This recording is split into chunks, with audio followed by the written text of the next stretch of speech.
ele vem e ele dobra o joelho e começa a chorar nos pés de Jesus. O que é que eu tenho que fazer para herdar a vida eterna? Paulo disse: crê no Senhor Jesus Cristo e serás salvo tu e a tua casa.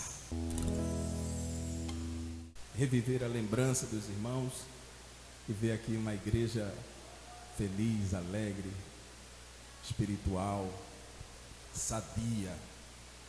Que Deus abençoe a cada um dos irmãos.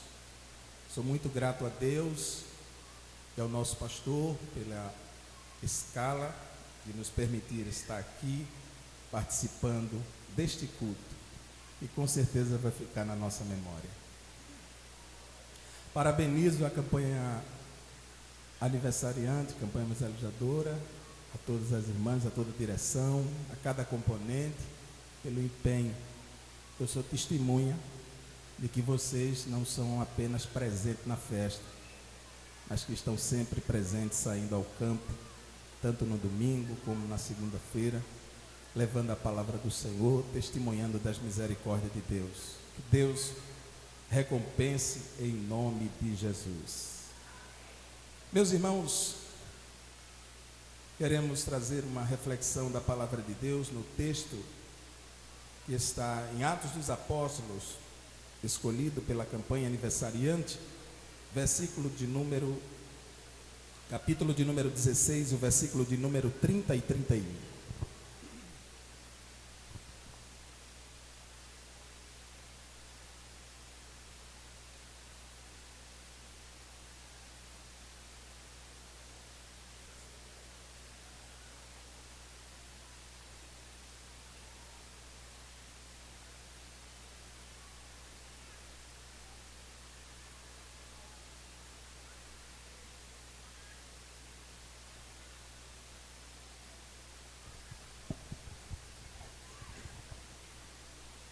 Diz assim, meus irmãos: e tirando-os para fora, disse: Senhores, que é necessário que eu faça para me salvar? E eles disseram: crê no Senhor Jesus Cristo e serás salvo tu e a tua casa. Vamos repetir, meus irmãos, essa resposta do apóstolo Paulo. O carcereiro perguntou: Senhores, o que é necessário que eu faça para me salvar? E eles disseram, agora todos nós: crê no Senhor Jesus Cristo, tu e a tua casa. Glória a Deus. Amados irmãos, a conversão do carcereiro de Filipos, da cidade de Filipos, é uma prova real e eficaz que sempre haverá uma solução para aqueles que creem em Jesus. Este homem estava desesperado e precisava de uma solução.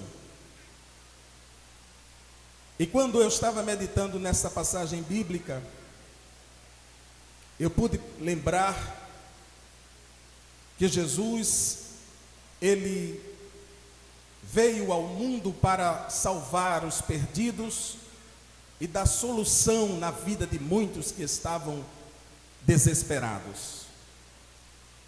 Mateus, no capítulo 8, versículo 2 e 3, a Bíblia nos mostra, e Mateus escreve, mostrando que Jesus é a solução para aqueles que estavam desenganados pela medicina da época.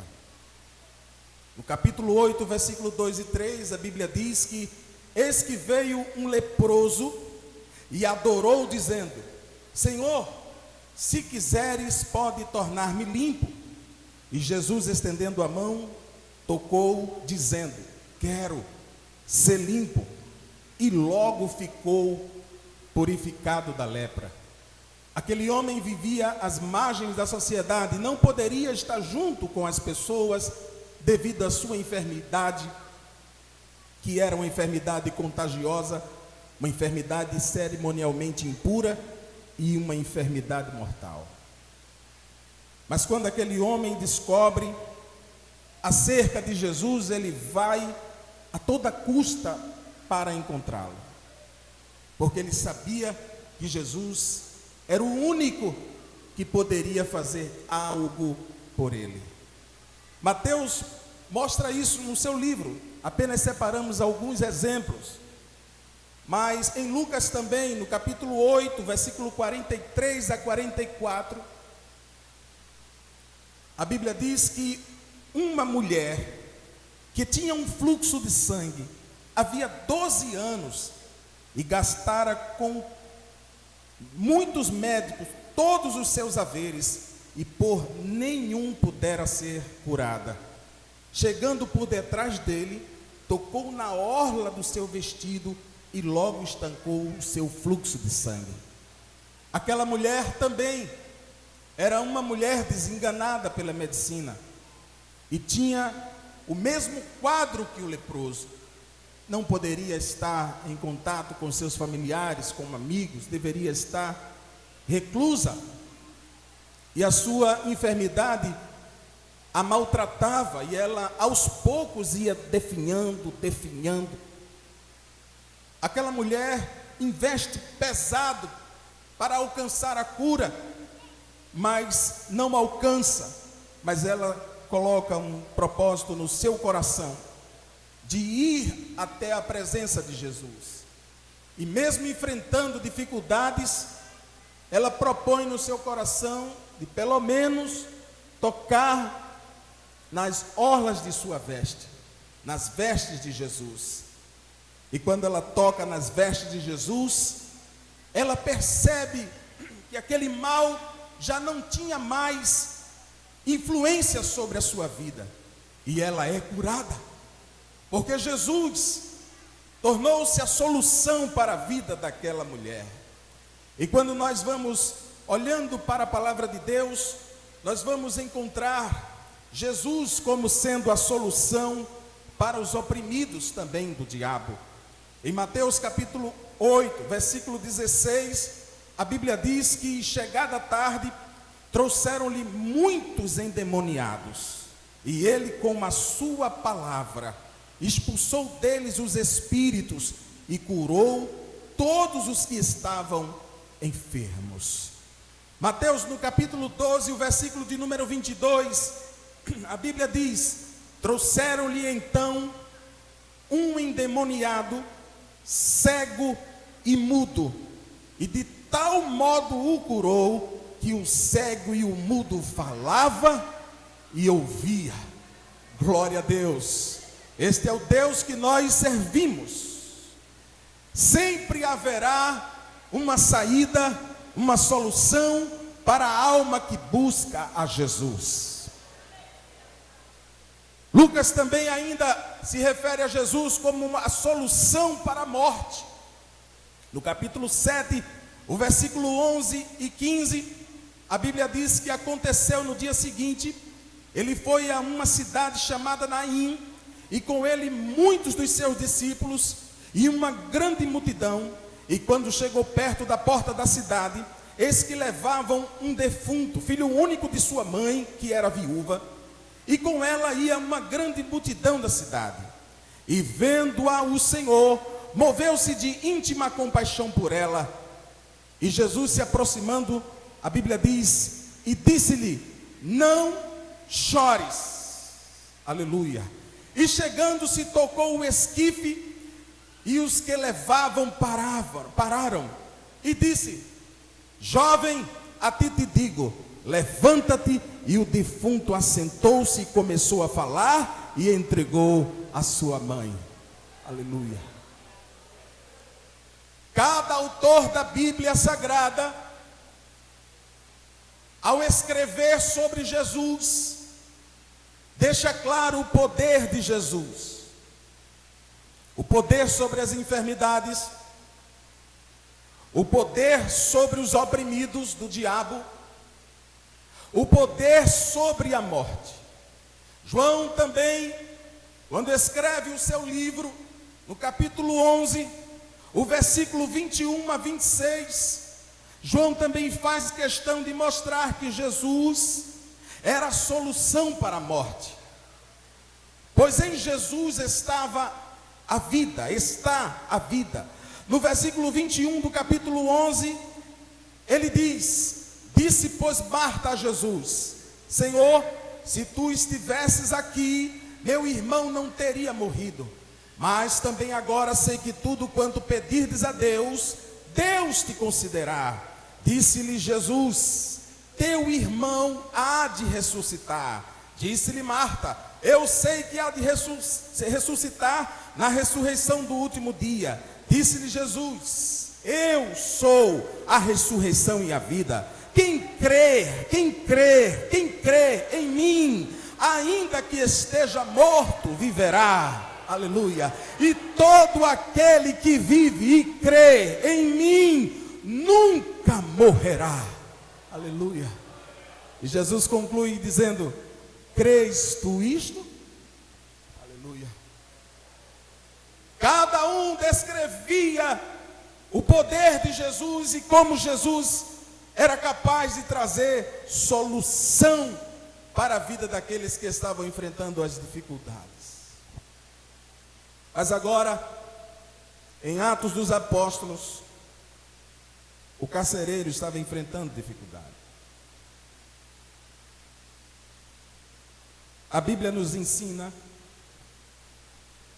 que o apóstolo Paulo tinha o propósito de fazer uma visita às igrejas que ele havia fundado na primeira viagem. Mas, diferentemente da primeira viagem, quando ele se dirige a Listra e a Derbe, o Espírito do Senhor trouxe impedimento para que ele voltasse às cidades para onde ele havia planejado. Em seguida, o Espírito de Jesus também o impediu que ele descesse para as cidades que ele intentava ir. Ele havia anunciado a palavra de Deus em Derbe, Listra, Icônio, e era propósito rever os irmãos como eles estavam. Mas, em um sonho, ele percebe que um varão da Macedônia, naquele momento ele ainda estava na Ásia, com desejo de permanecer ali, mas ele tem um sonho, que um varão macedônio se apresentava para ele e dizia: passa a Macedônia e ajuda-nos. Estava chamando Paulo: vem para o lado de cá, deixa a Ásia por um instante e passa essa Macedônia, vem para cá, vem para a Europa. Quando Paulo acorda, Paulo compreende que aquilo era um sinal de Deus. Deus queria que ele passasse a Macedônia, e ele interpreta e vai, passa a Macedônia, e quando chega naquele lugar, anuncia a palavra de Deus, de maneira que algumas mulheres se convertem, aceitam Jesus. Mas havia uma jovem, que a Bíblia diz que tinha um espírito de adivinhação, e aquela jovem, quando percebeu que passava Paulo e Silas, aquela jovem começou a dizer: estes homens são servos do Deus Altíssimo, e eles anunciam o caminho da salvação. E aquela jovem repetia diversas vezes, muitos dias, conforme a palavra de Deus, esta mesma palavra, que até então poderia ser interpretada como um elogio e como uma grande verdade.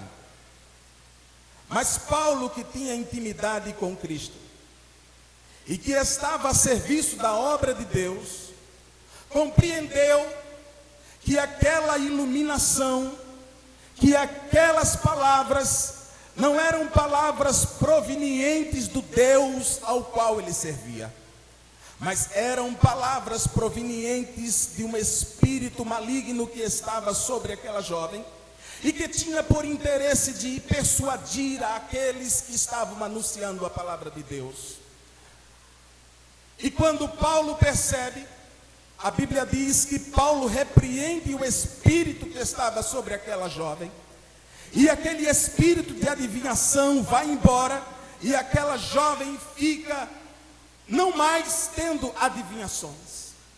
Por esta razão, aqueles homens que antes ganhavam lucro a partir das adivinhações daquela jovem, se enfurecem contra Paulo e Silas e buscam ocasiões para que possam prendê-lo, para que possam maltratá-los. E a Bíblia diz que aqueles homens começam a espalhar mentiras e a dizer: esses judeus saíram da sua terra, vieram para Filipos, para uma colônia romana, para trazer os costumes deles que não são costumes nossos e influenciar o povo de maneira errada. E com muitas mentiras, a multidão se alvoroça e pegam a Paulo e Silas e levam até a presença dos magistrados, daqueles que poderiam julgar a causa. E aqueles magistrados, por sua vez, percebendo o número de pessoas que estavam ali para prender a Paulo, intimidados pela multidão, sem antes haver um julgamento a respeito de Paulo e de Silas, decide açoitá-los e colocá-los em prisão. Aleluia. Glória a Deus. A Bíblia diz que eles são colocados em prisão. E a palavra de Deus diz que o carcereiro recebe ordem para prender e guardar aqueles homens. E quando comecei a meditar nesta passagem bíblica, não apenas observando o sofrimento de Paulo e Silas, mas compreendendo o propósito de Deus, Deus mudou o itinerário de Paulo e Silas e o levou a Filipos. E ao chegar em Filipos, Deus colocou uma interrogação enorme na cabeça de Paulo e Silas, porque eles sabiam que era propósito de Deus estarem ali, porém agora estavam presos e maltratados. E quando eu estava pensando nessa passagem bíblica, e olhando para o carcereiro, o Espírito Santo me fez entender que o carcereiro, ele é uma figura do homem sem Deus. Olhe na sua Bíblia, Atos capítulo de número 16, versículo 23 a 24. Como figura de um homem sem Deus, o carcereiro, ele representava o homem sem Deus. E no capítulo 16, versículo 23 a 24, o homem sem Deus possui ausência de misericórdia. Capítulo de número 16, versículo 23, a Bíblia diz: e havendo-lhe dados muitos açoites, os lançaram na prisão, mandando ao carcereiro que os guardasse com segurança, o qual, tendo recebido tal ordem, os lançou no cárcere interior e lhes segurou os pés no tronco. Não há qualquer medida de misericórdia por parte do carcereiro para com aqueles dois homens. O carcereiro, por certo, sabia o que aqueles homens estavam fazendo na cidade. Paulo já estava ali por muitos dias, juntamente com Silas. Mas quando injustamente são presos, sem julgamento, eles são levados até o carcereiro, e o carcereiro toma a mão deles e não coloca em uma prisão comum, mas numa prisão interior. E não somente em uma prisão interior, decide também prender os pés daqueles homens, para que eles não tivessem qualquer chance de liberdade. para que ficassem em uma posição desconfortável, sentindo cãibra, sentindo dores, para que pudessem de fato sofrer. Estamos vivendo justamente em uma época onde há ausência de misericórdia pelo próximo. E este carcereiro, ele era também uma figura do homem sem Deus. Ainda em Atos capítulo 16, o versículo 25 e 27, esse carcereiro é figura da insensibilidade à voz de Deus. Um homem sem Deus raramente perceberá a voz de Deus, a não ser que a graça o alcance, a misericórdia o abrace. A sua mente cauterizada não lhe permite compreender a voz de Deus. E aquele carcereiro se mostra insensível à voz de Deus. E quando é que Deus fala com ele? No versículo 25 e 27 a Bíblia diz: e perto da meia-noite, Paulo e Silas oravam e cantavam hinos a Deus. Aleluia, aleluia. Mesmo com dificuldades extremas, Paulo e Silas decidem orar e louvar, orar e louvar, orar e louvar. Aleluia, glória a Deus.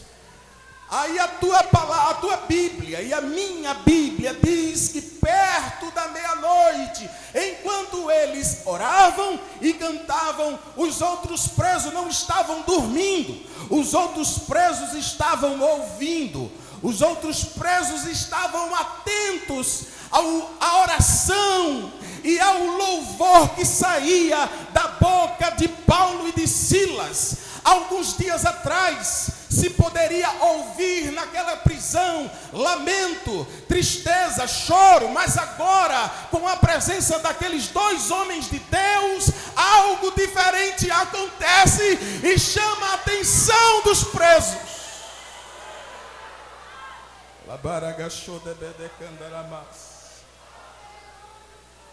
É um louvor tão cheio da presença de Deus que até os presos perdem o sono. Eles ficam ali atentos, ouvindo, calados. E Paulo e Silas oravam e cantavam. Mas o carcereiro, diferentemente dos aprisionados, ele dormia. Estava insensível à voz de Deus. Deitado, dormindo.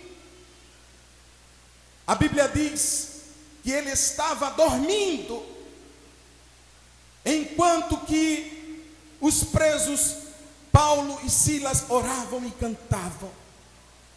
Aleluia. Mas, como o carcereiro não foi capaz de ouvir a voz de Paulo e de Silas na oração e no louvor, Deus decidiu falar. Aleluia, aleluia. Era a hora de Deus falar. E a Bíblia diz, no versículo 26, e de repente sobreveio um tão grande terremoto. Aleluia. E os alicerces do cárcere se moveram, e logo se abriram todas as portas, e foram soltas as prisões de todos, aí acordando o carcereiro. O terremoto era a voz de Deus. Aleluia. Porque quem tem intimidade com Deus percebe Ele falando. Percebe Ele falando na mudança do tempo. Percebe Ele falando numa árvore, em coisas pequenas, em coisas grandes, num trovejar, num chover de repente, num clarear de repente, ele percebe Deus. Davi conhecia a voz de Deus, e no Salmo 29, versículo de 3 a 8, Davi diz assim: a voz do Senhor ouve-se sobre as águas, o Deus da glória troveja. O Senhor está sobre muitas águas, a voz do Senhor é poderosa, a voz do Senhor é cheia de majestade, a voz do Senhor quebra os cedros. Sim, o Senhor quebra os cedros do Líbano, ele faz saltar como um bezerro ao Líbano e o Sirion, como filhotes de bois selvagens. A voz do Senhor separa labaredas de fogo, a voz do Senhor faz tremer o deserto.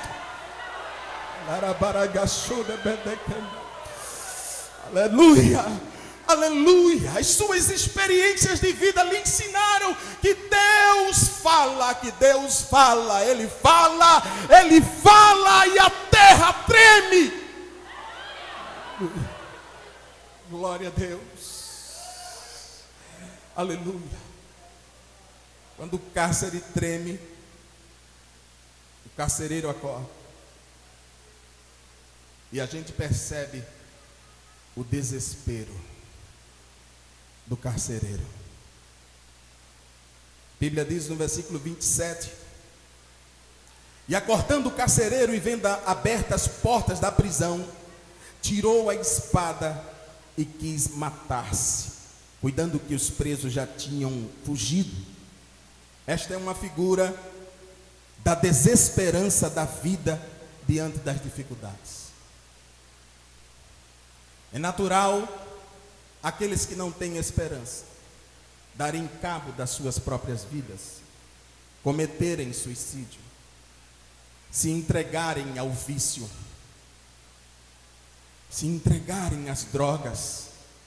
Há pessoas que, dada a tristeza e a decepção que sentem na alma, buscam refúgio nas bebidas alcoólicas, nas drogas, na prostituição. Mas logo percebem que aquilo não resolve, aquilo não traz solução, e elas permanecem infelizes novamente. O carcereiro, quando percebeu que todas as prisões estavam abertas, dado ao terremoto, pensou rapidamente em se suicidar, em tirar a sua própria vida. Agora, essa passagem bíblica nos revela a diferença da postura do carcereiro para a diferença da postura de Paulo e Silas, que conheciam ao Senhor. Quando a dificuldade se instaurou ao redor de Paulo e de Silas, quando foram capturados, quando foram aprisionados, quando não tinha chance alguma de se libertarem, eles começaram a orar e a louvar a Deus. Aleluia. O crente mais simples que está nesta reunião já aprendeu a lidar com mais dificuldades. Ele vem, ele dobra o joelho e começa a chorar nos pés de Jesus e começa a dizer: me ajude, Senhor, me ajude, Senhor, me ajude, Senhor. E Deus se levanta em favor do seu servo. Aleluia, aleluia. Glória seja dada ao nome de Jesus. Paulo e Silas não se entregam ao sofrimento, mas depositam a sua confiança inteira do Senhor Jesus. Eles sabiam: nós não podemos fazer nada, agora é com Deus. É com Deus. Silas, você conhece alguém aqui, Silas, nessa cidade de Filipos? Não, eu também não conheço. Agora eu sei de uma coisa: mas Jesus é maioria. Aleluia. Nós não estamos sozinhos. Vamos orar e vamos clamar a Deus. Eu sei que Ele vai fazer algo. Eu sei que Ele vai fazer aquilo que eu não posso fazer. Aleluia, aleluia. Glória seja dada ao nome de Jesus. O carcereiro também representa o homem com sua necessidade de salvação. Devido ao pecado, o homem foi destituído da glória, da glória de Deus. Uma vez que o homem caiu no mundo do pecado, ele se distanciou da glória, ele perdeu a glória de Deus. Como Adão perdeu a presença no Éden, aquela comunicação constante com o Eterno, o homem perdeu a glória e ficou carente de salvação. Por isso que quando ele se desesperou, a Bíblia diz, no versículo 28, quando Paulo percebe que aquele carcereiro, mesmo naquela escuridão, que aquele carcereiro estava tentando contra a sua própria vida, a Bíblia diz, Paulo clamou com grande voz, dizendo: não te faças nenhum mal, que todos aqui estamos. E pedindo luz, saltou dentro, todo trêmulo, e se prostrou ante Paulo e Silas, e em seguida os tirou para fora, e desesperado com a sua situação: senhores, o que é necessário que eu faça para me salvar? O que eu posso fazer para me salvar? Esta é uma pergunta que ultrapassou gerações. Essa pergunta vem na mente de muitas pessoas durante anos e anos, séculos e séculos. Ainda há muitas pessoas que não sabem como salvar-se, que não têm a esperança da salvação, que não conhecem a Deus, até mesmo aqueles que são religiosos, porém não possuem um contato direto com Deus, não possuem intimidade com Deus, por não respeitarem a palavra, por não serem cumpridores da palavra. E Lucas mostrou isso no capítulo 18 e 18, quando um jovem rico se aproximou de Jesus e disse: bom mestre, o que é que eu tenho que fazer para herdar a vida eterna? Ele era judeu, ele pertencia ao judaísmo, ele conhecia a lei, mas ele não era praticante. Por não ser praticante da palavra de Deus, havia uma incerteza, havia um vazio dentro do seu interior, e isto fazia com que ele não sentisse certeza de salvação, e fazia com que ele sentisse medo do futuro, sentisse um vazio com relação à esperança da vida eterna. Aleluia, glória a Deus. Esta é a necessidade maior do homem sem Deus. Não adianta o homem bater no peito e dizer: não, eu não creio em salvação porque não creio em Deus. Isso não mudará o julgamento de Deus, nem o que Deus determinou conforme a sua palavra. Aleluia. O mundo clama: o que devo fazer para ser salvo? Como posso me libertar do meu pecado? O que devo fazer para me ver livre da culpa? O que devo fazer para me libertar dos vícios que tenho? Como devo fazer para ter uma vida justa e santa? São perguntas.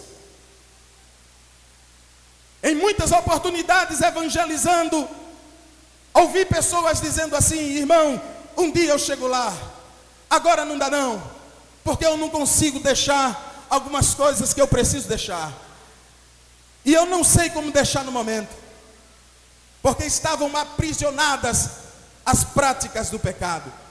Mas existe, conforme a palavra de Deus, resposta à pergunta do carcereiro. A resposta do apóstolo Paulo foi simples e objetiva. Paulo disse: crê no Senhor Jesus Cristo e serás salvo tu e a tua casa. Aleluia.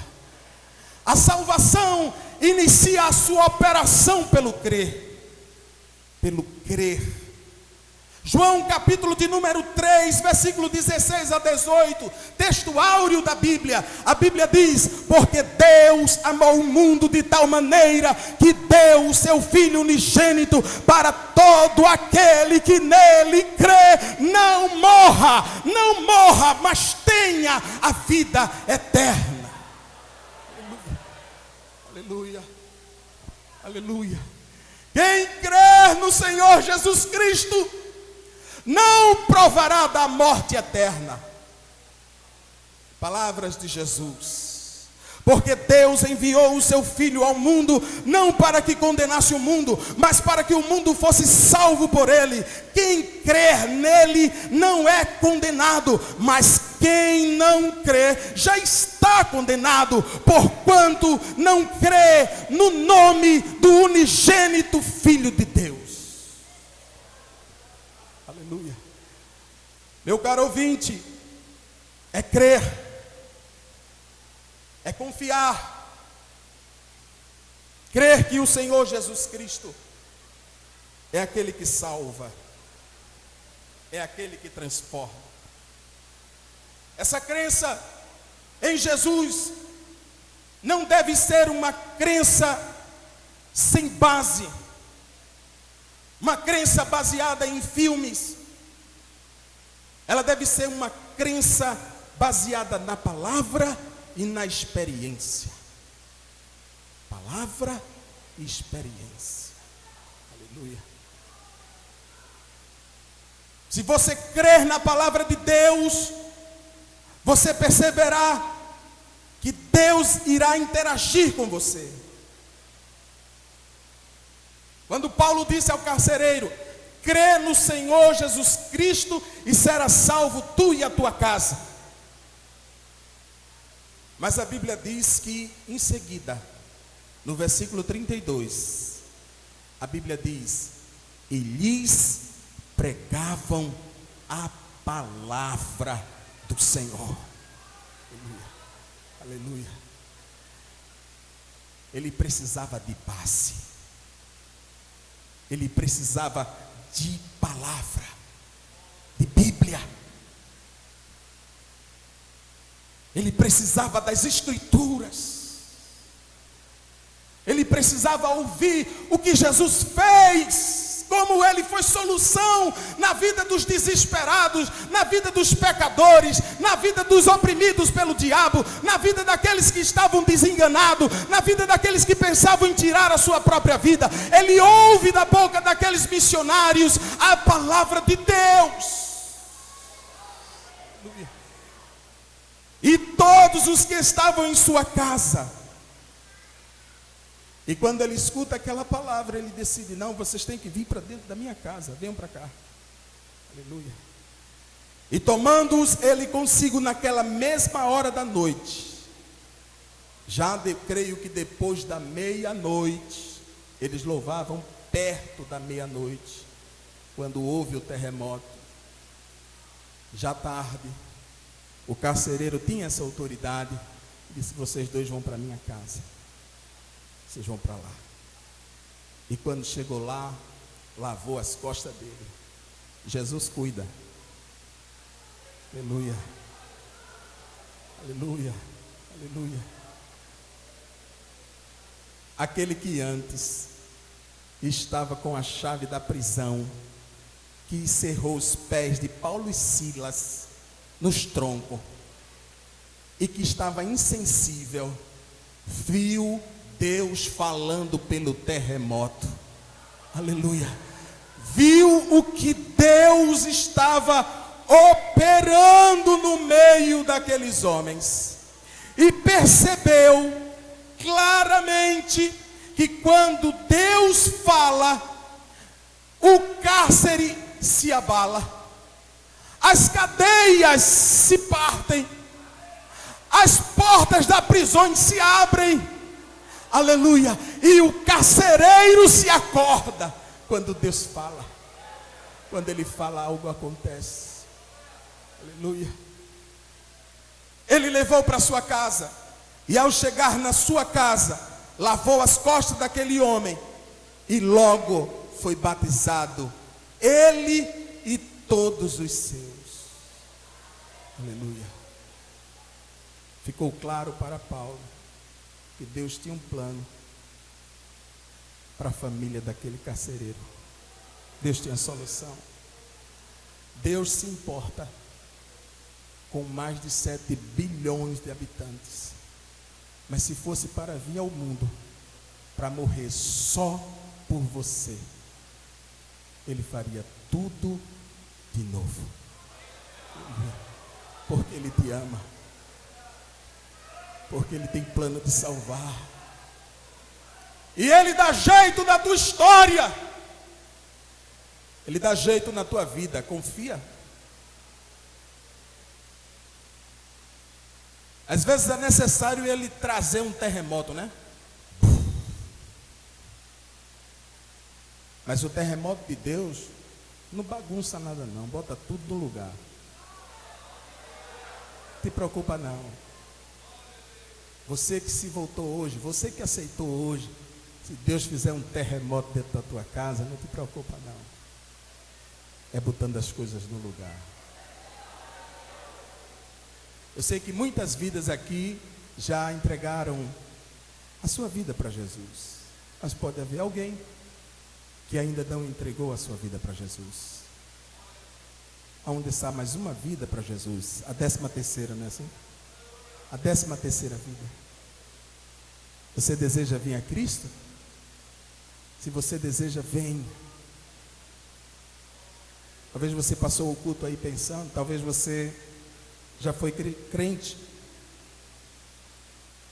acho que se desviou da casa do Senhor. Hoje é a tua oportunidade de aceitar Jesus também, de ter a tua vida transformada. Há mais alguém para aceitar ao nosso Senhor e Salvador Jesus Cristo?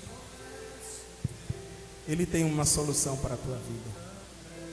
Ele é a salvação para a tua vida. Se não há, Deus conceda outra oportunidade. Mas a tristeza e desespero te fizeram chorar. Não importa para onde você for, se na escuridão da noite Ele apaga o teu passado e não desiste de você. Ele não desiste de você. Tem mais alguém para Jesus? Venha. Vamos ouvir o relatório. Ele compreende o seu caminhar. Nunca vi um amor tão grande assim. Ele não desiste de você. Ele se importa por você. Ele compreende o seu caminhar.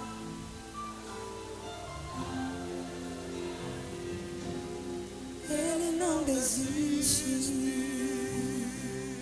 Eu também saúdo toda a igreja com a paz do Senhor. Assim conforme nos foi autorizado, estaremos fazendo a apresentação do relatório anual. Relatório anual da campanha evangelizadora em Texaco. Total de matriculados no evangelismo dominical, 57. Matriculados no evangelismo noturno, 28. Frequência anual no evangelismo dominical, 726. Frequência anual no evangelismo noturno, 638. Evangelismo hospitalar, 1.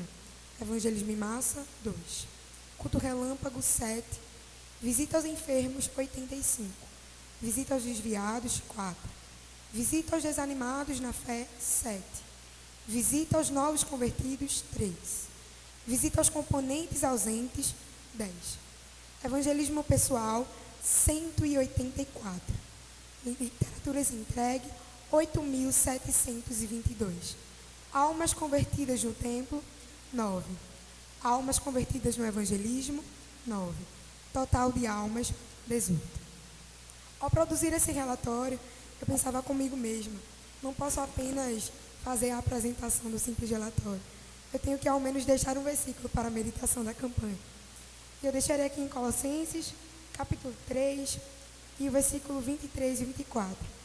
E tudo quanto fizerdes, Fazei-o de todo o coração, como ao Senhor e não aos homens, sabendo que do Senhor recebereis a recompensa da herança, porque servis a Cristo, o Senhor.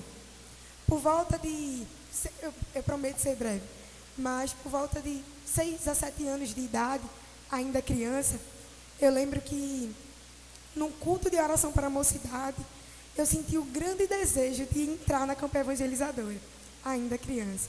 E eu lembro que ainda era na época da irmã Beatriz. E eu nervosa, criança, mas eu decidi falar com ela para entrar na campanha evangelizadora. E hoje me encontro com 17 anos de idade. E o desejo que ardia em meu coração por volta de praticamente 10 anos atrás, ainda arde. E a cada domingo, a cada segunda, o meu prazer, ele não se finda. O trabalho de evangelismo não é fácil, é árduo. Mas eu digo para vocês, meus amados irmãos, assim como o apóstolo Paulo disse para a igreja de Corinto: portanto, sede firmes e constantes, sempre abundantes na obra do Senhor, sabendo que o vosso trabalho não é vão no Senhor. Que Deus lhes abençoe.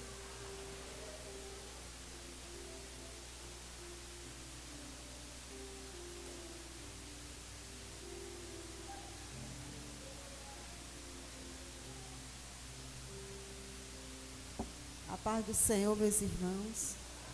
Para mim é motivo de bastante alegria ver Deus fazer muito mais daquilo que eu pedi e pensei.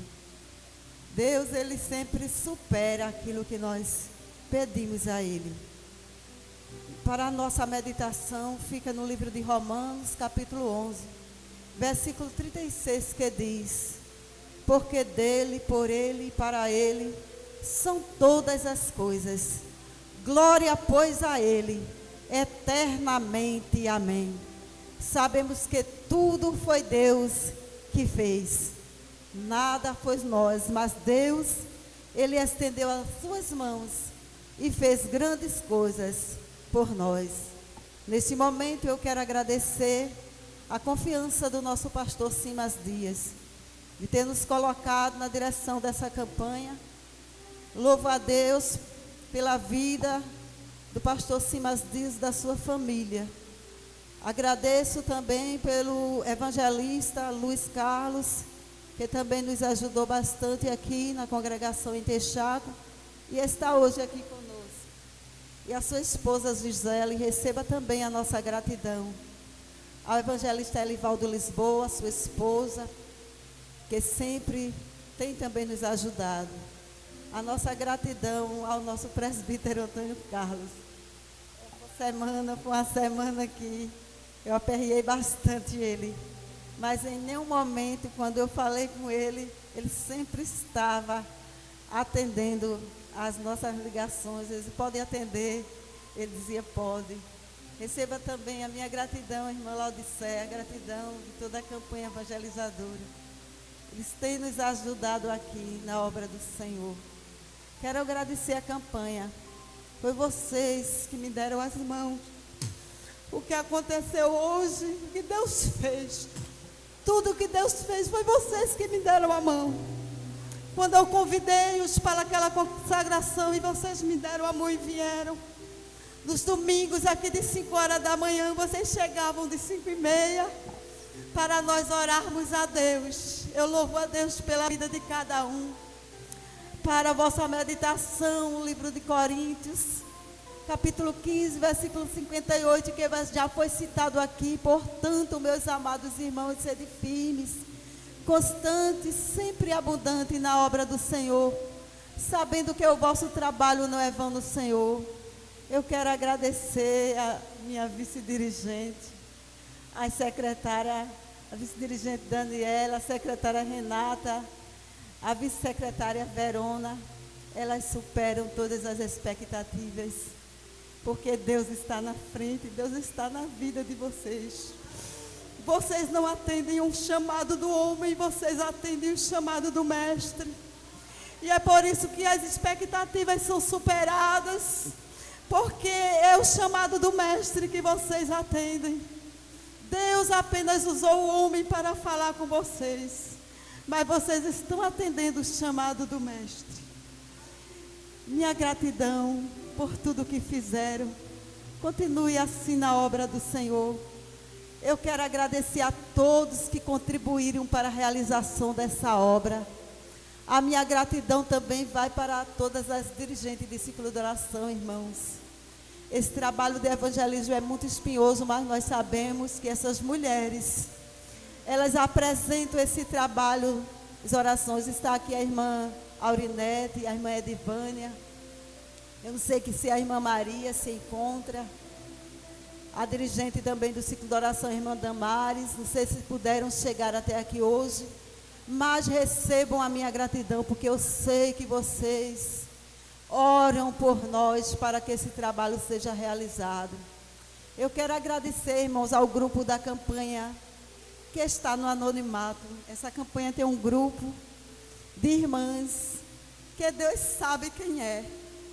Mas eu cheguei, convidei-as para participar da campanha evangelizadora. Algumas entenderam de imediato, outras se surpreenderam, me disseram as minhas condições físicas, irmã, não dá. Eu disse, mas você vai fazer parte da campanha evangelizadora. Enquanto a campanha estiver evangelizando, esteja na sua casa orando por esse trabalho. Então, nessa igreja tem um grupo da campanha evangelizadora que está no anonimato, mas Deus está vendo o teu trabalho. E Deus vai recompensar o trabalho que você tem feito nos domingos, nas segunda-feira e outros dias, orando a Deus por esta obra. Quero agradecer a todos que contribuíram. Quero agradecer a irmã Lena, que tem ali com o bazar ajudado a campanha evangelizadora. Enfim, eu quero agradecer a todos e colocar o cargo à disposição da igreja. Quero agradecer também a superintendência, esqueci a superintendência. Irmão Maurício Vanderlei, que esteve conosco sexta-feira, porque não podia estar no sábado e no domingo. O nosso vice-superintendente, ele está sempre conosco, que é o nosso presbítero. O nosso irmão Edson Neves, que é o secretário, esteve conosco também ontem. E o vice-secretário. Quero agradecer a toda a superintendência das campanhas evangelizadoras e colocar nesse momento o cargo à disposição do pastor da igreja. Amém.